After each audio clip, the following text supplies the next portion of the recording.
Hello जय हिंद साथियों, कैसे हैं आप लोग? आई होप आप लोग ठीक होंगे और अपनी पढ़ाई अच्छे से कर रहे होंगे। दोस्तों, जैसा कि आप जान रहे हैं कि एमसीक्यू बुक की सीरीज़ चल रही है, जो कि 15,000 क्वेश्चनों का कलेक्शन है। इस सॉल्यूशन बुक से आप सभी तो परिचय होंगे। तो इसी बुक को कंठस्थ किया जा रहा है सब्जेक्ट एंड टॉपिक वाइज़। तो 2 टॉपिक फिनिश कर चुके हैं और तीसरे टॉपिक के पड़ाव में हम हैं इस समय। तो तीसरे टॉपिक का 2 क्लास हो चुका है, जो कि प्रागैतिहासिक काल का टॉपिक चल रहा है वर्तमान में। तो आज प्रागैतिहासिक काल का तीसरा क्लास होगा। तो बाकी सबके क्लासेस अलग-अलग प्लेलिस्ट में डाल दी गई है दोस्तों, तो आप लोग वहाँ से जाकर विज़िट करिए। ठीक है दोस्तों, तो चलिए शुरू करते हैं पहले क्वेश्चन से। कल हमने कहाँ तक किया था? आइए देखते हैं थोड़ा। कल हमने किया था 68 तक किया था, आज हम उसके आगे से कंटिन्यू करेंगे। ठीक है दोस्तों? तो चलिए शुरू करते हैं। कह रहा है दक्कन के राख के टीले प्रदर्शित करते हैं। जो दक्कन के राख के टीले हैं वो क्या प्रदर्शित करते हैं दोस्तों? यूपीएससी 2002 में पूछा गया क्वेश्चन है। तो आपका आंसर क्या होगा? आप लोग जवाब दीजिए। तो इसका आंसर क्या होगा दोस्तों? आइए देखते हैं। 69 का जवाब हम लोग देंगे। पहले आप लोग कोशिश करिए, ठीक है? तो इसका आंसर हो जाएगा ऑप्शन नंबर सी हो जाएगा। क्या हो जाएगा दोस्तों? ऑप्शन नंबर सी हो जाएगा। नौ पाषाण युग के मवेशी रखने वाले जो बस्तियाँ थी वहाँ अवशेष मिले थे। अर्थात कहने का मतलब है कि इस समय जो नवपाषाण काल था, तो उस समय कृषि वगैरह सब होती थी, पशुपालन वगैरह सब होते हैं। तो जब वो होता है ना कि जो पशुओं का जो वो गोबर होता है, जो उपली जिसे कहते थे, तो इस समय जलाया जाता था, तो उसी समय राख के टीले वहाँ पर मिलते थे। ठीक है? अगले क्वेश्चन पे चलते हैं। 70 नंबर कह रहा है राख के टीले किस क्षेत्र के नवपाषाण संस्कृति से संबंधित है? तो आपको बताना है दोस्तों क्या होगा इसका आंसर? इसका आंसर हो जाएगा ऑप्शन नंबर बी हो जाएगा, दक्षिण भारत। ठीक है दोस्तों, क्या हो जाएगा? दक्षिण भारत हो जाएगा। यूपीपीसीएस 2006 में पूछा गया क्वेश्चन है। नेक्स्ट क्वेश्चन आइए देखते हैं। 71 नंबर कह रहा है कि चाक का आविष्कार जो कि मानव की तकनीकी प्रगति का एक महत्वपूर्ण आविष्कार माना जाता है, वह किस काल में हुआ था? तो 71 नंबर का जवाब देंगे दोस्तों, क्या होगा? ये नवपाषाण काल में ये माना गया था। ठीक है, तो इसका आंसर हो जाएगा ऑप्शन नंबर सी हो जाएगा। आगे देखते हैं। 72 नंबर कह रहा है कि मानव समाधान में कुत्ते दफनाए गए थे। जो मानव समाधान थे वो उसमें मतलब कुत्ते दफनाए गए थे, तो इनमें से आपको बताना है कि कहाँ पे दफनाए गए थे। तो 72 नंबर का जवाब होगा उस ऑप्शन नंबर ए हो जाएगा, बुर्ज होम में दफनाए गए थे। ठीक है, तो पहला 72 का आंसर क्या हो जाएगा? ऑप्शन नंबर ए हो जाएगा। ठीक है, आगे चलते हैं। आगे 73 नंबर कह रहा है कि मानव समाधानों में बकरी दफनाए गए थे। तो अब तक तो मनुष्य दफनाए जाते थे, तो उसमें बकरी भी दफनाई जाती थी। तो 73 का जवाब हम लोग देंगे। तो इसका आंसर हो जाएगा ऑप्शन नंबर डी हो जाएगा, मेहरगढ़ में। ठीक है, नेक्स्ट क्वेश्चन कह रहा है कि हमें बताना है, कारण कथन बताना है। प्रागैतिहासिक भारत के संदर्भ में अधिकतर कृषि स्तर से नवपाषाणिक उपकरण भी उपलब्ध हुए हैं। दूसरा कह रहा है कि अस्थायी कृषि गतिविधियों के लिए आवश्यक था कि विभिन्न प्रकार के सूक्ष्म और अश्वमोपकरण अश्वमोपकरणों का विकास तथा उपयोग। तो इसका जवाब क्या होगा? 74 का दोस्तों। तो इसका आंसर हो जाएगा ऑप्शन नंबर सी हो जाएगा, यानी पहला सही हो जाएगा, दूसरा गलत हो जाएगा। अर्थात पहला सही, दूसरा गलत। ठीक है, आगे चलते हैं। 75 क्या कह रहा है? कह रहा है कि निम्नलिखित में से कौन सा प्रागैतिहासिक स्थल बिहार में नहीं है? आइए देखते हैं कौन सा स्थल है, कौन सा नहीं है। 75 का जवाब देंगे आप लोग। तो दोस्तों, ताराडीह जो है ये भी बिहार में है। चेचर कुतुबपुर ये भी बिहार में है। चिरांद तो आप जानते ही हैं। तो इसका आंसर हो जाएगा ऑप्शन नंबर डी हो जाएगा, जो है बरूडीह, जो कि बिहार में नहीं पड़ता है। ठीक है, इसके आगे कह रहा है कि हमें मिलान करने को दिया है। तो 76 नंबर के जवाब पर चलते हैं दोस्तों, क्या होगा? आइए देखते हैं, थोड़ा मिलाते हैं। इसका पांडु राजा जो ढीवी है वो पश्चिम बंगाल राज्य से संबंधित है। उसके बाद जो कुचाई है वो कहाँ संबंधित है? उड़ीसा से संबंधित है। उसके बाद दाओ जली जो हैंडिंग है वो कहाँ से? असम से है। लास्ट वाला जो है पायन थोर लंग तीन जो है दोस्तों कहाँ से? मेघालय से संबंधित है। तो इसका पहला इसका ये देखिए, इसके इसके हिसाब से तो इसका आंसर हो जाएगा ऑप्शन नंबर ए हो जाएगा, पहला, दूसरा, तीसरा और चौथा। ठीक है, आगे चलते हैं। 77 इसमें भी शायद मिलान करने को ही दिया है, थोड़ा सा धुंधला दिख रहा होगा, बाकी मैं आपको पढ़ के सुना रहा हूँ। तो आइए देखते हैं 77 नंबर का जवाब क्या होगा दोस्तों। तो कोल्ढीवा जो है वो कहाँ है दोस्तों? वो है उत्तर प्रदेश, यानी प्रयागराज में है। उसके बाद उतनूर उतनूर जो है ये कहाँ है? आंध्र प्रदेश में है। कुल्लूर जो है दोस्तों कहाँ? वो कर्नाटक में है। जो पयमपल्ली है वो तो तमिलनाडु में है, ये सबको पता है। तो इसके हिसाब से इसका भी आंसर क्या हो जाएगा दोस्तों? ऑप्शन नंबर ए हो जाएगा। ठीक है, नेक्स्ट क्वेश्चन। 78 नंबर कह रहा है निम्नलिखित में से किसको चाल्कोलिथिक लिथिक एज कहा जाता है या माना जाता है। कह रहे निम्नलिखित में से किसको चाल्कोलिथिक एज कहा जाता है या माना जाता है। बीपीएससी 2000 में पूछा गया क्वेश्चन है।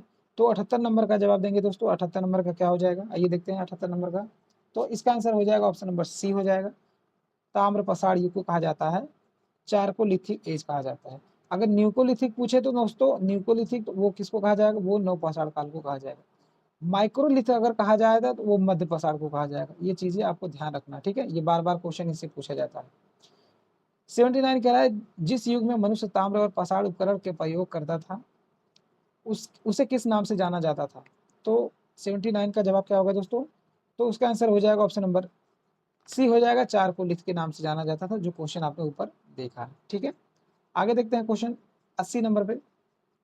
80 नंबर कह रहा है कि मानव द्वारा सर्वप्रथम प्रयुक्त धातु क्या था दोस्तों। तो आइए देखते हैं सबसे पहले कौन सा धातु प्रयोग किया गया था। ये सब इससे इस क्वेश्चन से सभी परिचित होंगे। आरएस और आरटीएस 2001 में पूछा गया क्वेश्चन है। तो इसका आंसर हो जाएगा ऑप्शन नंबर सी हो जाएगा, तांबा हो जाएगा। ठीक है, सबसे पहले इसका प्रयोग हुआ था, सबसे बाद में इसका लोहे का। ठीक है दोस्तों, वीडियो को ज़्यादा से ज़्यादा शेयर करना और वीडियो अच्छा लगे तो चैनल को लाइक करके सब्सक्राइब कर देना। ये केवल प्रैक्टिस के लिए चैनल बना है, फ्री ऑफ कॉस्ट। जो मेरे भाई मेरे दोस्त टेस्ट सीरीज वगैरह परचेस करने के लिए थोड़ा सा पैसे की दिक्कत है, तो ये सब चीज़ें उनके लिए फ्री चलाई जा रही है। और जैसा कि आप जानते हैं कि हम लोग टेस्ट सीरीज इधर उधर से लेकर के पैसे केवल बर्बाद करते हैं, सही बता रहे हैं। अभी जब हमारे साथ हमारे पास सब बना बनाया पीआईक्यू सभी एग्जाम को कंठस्थ करके बनाया गया सॉल्यूशन को, तो क्यों हम नहीं इससे प्रैक्टिस करते हैं। ये टॉपिक वाइज सब्जेक्ट वाइज सब है, तो हमें इससे क्या एलर्जी है दोस्तों, इससे क्यों नहीं प्रैक्टिस करते। हमें करना चाहिए, बस हमें थोड़ी सी ये रहता है ना, हमारे दिमाग में वहम है कि लूसेंट से पूरी क्लियर नहीं होगा। दोस्तों क्लियर कब होता है, जब हमारी प्रैक्टिस सही होती है। और प्रैक्टिस कैसे होती है, वो क्वेश्चन से होती है। और क्वेश्चन से प्रैक्टिस कब करने में मजा आती है, जब सभी डायमेंशन पता हो और हर एग्जाम से रिलेट किया गया हो। और ये लूसेंट बुक ऐसी बुक है जिसमें हर एग्जाम को इसमें समेटा गया है। ऐसा कोई एग्जाम नहीं है जो इसमें बचा हुआ हो। ठीक है, तो आप लोग कहीं ना भटक करके बल्कि इस बुक पे अच्छे से कमांड बनाइए, प्रैक्टिस करिए थ्योरी बेसिस पे। जो टॉपिक गलत हो रहा है उसको नोट करिए, उसको अपनी बुक या नोट से रिवाइज करिए और फिर से प्रैक्टिस करिए। देखिए एक बार 2 राउंड में, 1 या 2 राउंड में अगर मार देंगे आप अच्छे से ना, तो ये बुक आपके लिए रामबाण से कम नहीं होगी दोस्तों। एक बार प्लीज मेरे कहने से ट्राई करना। ठीक है दोस्तों, और जिनको पढ़ने में दिक्कत हो रही है तो उनके लिए मैं क्लासेस अपलोड कर रहा हूँ। तो ये मैं बुक को पूरी बुक को कंप्लीट करने के लिए सीरीज चलाई जा रही है, जिसमें लगभग इस बुक को देखें तो कम से कम 10 से 12 हज़ार या 15 हज़ार क्वेश्चन इसमें समेटे गए हैं। आप 10 से 15 हज़ार क्वेश्चन अगर अच्छे से प्रैक्टिस कर लेते हैं तो उससे बाहर जाने की गुंजाइश ही नहीं है। बस आपको विश्वास नहीं होता ना कि हम लोग अपने जो चीज़ पढ़ते हैं, जो चीज़ हमारे पास कंटेंट होता है, उस पे हम रिलाई नहीं कर पाते हैं, उससे विश्वासपूर्ण उतर नहीं पाते, हम यहाँ वहाँ के भटकाव में रह जाते हैं। इसलिए हम एग्जाम से भी पीछे रह जा रहे हैं। तो हमें ऐसा नहीं करना है। हमारे पास जो है हम उसी पे प्रैक्टिस करेंगे। फिलहाल लूसेंट बुक को हम इतने अच्छे से प्रैक्टिस कर लेंगे कि इसके बाहर जाने की उम्मीद नहीं है कोई क्वेश्चन से। ठीक है, तो 81 नंबर कह रहा है कि कौन सा कथन सही नहीं है। तो आइए देखते हैं दोस्तों। कह रहा है कि भारत में पूरा पाषाण मानव अग्नि के प्रयोग से परिचित था। जी हाँ, बिल्कुल परिचित था। उसके बाद कह रहा है दक्षिण भारत में गुटूर, जोम, कुरनूल पूरा पाषाण कालीन कब्रें मिली थी। आइए आगे देखते हैं। कैमूर, रेडी और मिर्जापुर के जिले में पूरा पाषाण काल चित्र साला मिली है। उसके बाद कह रहा है कि उत्तर भारत में ताम्र युग और आरंभिक लौह युग की पृथक पहचान की जा सकती है, जबकि दक्षिण भारत में पाषाण युग के तुरंत बाद लौह आरंभ हुआ था। तो दोस्तों इसका आंसर ये सही हो जाएगा, ये सही हो जाएगा। जो बी वाला है दोस्तों, बी वाला ये गलत हो जाएगा, मतलब गलत हमें बताना है, तो इसके हिसाब से ऑप्शन नंबर बी हमारा सही हो जाएगा। ठीक है, आइए आगे चलते हैं। 82 नंबर का जवाब देना है दोस्तों। 82 नंबर मिलान करने को दिया है, तो आइए मिलाते हैं दोस्तों। जो पूरा पाषाण काल था दोस्तों, उस समय क्या करते थे लोग, शिकार करते थे और खाद्य संग्रह करके अपना भोजन को पूर्ण तरीके से ग्रहण करते थे। और आखेट को अगर देखा जाए तो संक्षिप्त शब्दों में इसको शिकार कहा जाता है। जो शिकार करना होता है उसी को क्या कहते हैं, आखेट कहते हैं। नेक्स्ट कह रहा है कि मध्य पाषाण काल में आखेट और पशुपालक थे। ठीक है, वहां पर खाते थे, यहाँ पर शिकार करते थे, और यहाँ पे थोड़ी थोड़ी स्थिति सुधरने लगी थे, तो पशुपालन का भी हम कार्य प्रारंभ कर दिए थे। ठीक है, आगे चलते हैं। तो नवपाषाण काल में यहाँ देखते हैं तो पूर्ण तरीके से अस्थायी रूप से हम बस्ती में निवास करने लगी थी और खाद्य उत्पादक और खाद्य संग्राहक भी बन गए थे। उसके बाद ताम्र की बात करते हैं, जबकि कृषि यहाँ अच्छे तरीके से यहाँ पे भी लागू हो गई थी। उसके बाद ताम्र प्रसार की बात देखते हैं, तो इसमें कृषि पूर्ण तरीके से लागू हो गई थी और अच्छे से अपने कृषि पर कार्य कर रहे थे। ठीक है, तो इसके हिसाब से हो जाएगा ऑप्शन नंबर ए इसका सही आंसर हो जाएगा। नेक्स्ट क्वेश्चन देखते हैं। 83 नंबर कह रहा है कि इसको भी मिलान करना है दोस्तों 83 नंबर को, तो आप लोग मिलान कीजिए। तो इसका आंसर क्या होगा ये देखते हैं दोस्तों। इसमें कह रहा है कि पूरा पाषाण काल ये का शैलाश्रय अधिवास्य है, और दूसरे की बात करें मध्य पाषाण काल, तो वो नदी तट आवास से संबंधित है। उसके बाद आगे देखते हैं नव पाषाण काल, तो ये गर्त आवास से संबंधित है। किससे संबंधित है दोस्तों? गर्त आवास से। उसके बाद लास्ट कह रहा है कि कच्चे मकान या कच्चे एवं पक्के मकान। ठीक है, कच्चे एवं पक्के मकान ये किससे संबंधित है? ये है ताम्र पाषाण से संबंधित है। तो इसके हिसाब से इसका आंसर हो जाएगा ऑप्शन नंबर ए इसका सही आंसर हो जाएगा।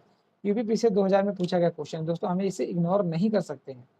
ठीक है, आइए इस सेशन का लास्ट क्वेश्चन दोस्तों। आज थोड़ा सा कहीं जरूरी जाना पड़ा, इसलिए थोड़ा सा क्लास छोटी रिकॉर्ड हुई। फिलहाल कल से अपना कंटिन्यू करेंगे, सब वही कम से कम 35 से 40 क्वेश्चन का रेंज होगा। तो आइए इसको भी मिलान कर लेते हैं। तो कह रहा है कि अति पक्कम किससे संबंधित है? तो 84 नंबर का आप लोग एक बार ध्यान दीजिए कौन सा किस में जाएगा। तो पहला जाएगा पहले में यानी पूरा पाषाण में। उसके बाद दूसरा चौपनी मांडो, ये कहाँ जाएगा दोस्तों? ये जाएगा मध्य पाषाण काल में। उसके बाद जो कुल्ली है, कुल्ली जाएगा प्राग हड़प्पा में जाएगा। उसके बाद इनाम का जो जाएगा वो ताम्र पाषाण में जाएगा। तो इसके हिसाब से इसका क्या होगा दोस्तों? इसका आंसर ऑप्शन नंबर ये इसका सही आंसर हो जाएगा। ठीक है दोस्तों, तो आज का सेशन यही हम समाप्त करते हैं। कल फिर से मिलते हैं अगले वीडियो में। तब तक के लिए जय हिंद, वंदे मातरम। अपना ख्याल रखिए।